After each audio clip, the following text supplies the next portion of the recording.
তুমি পুরো সব কিছু তুলে তারপর কথা বলো।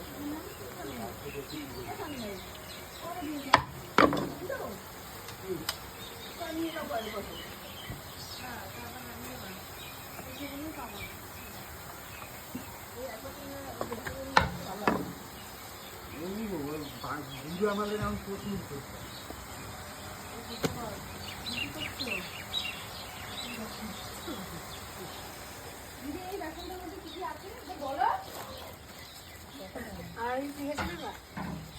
না তোর দিয়েছিলাম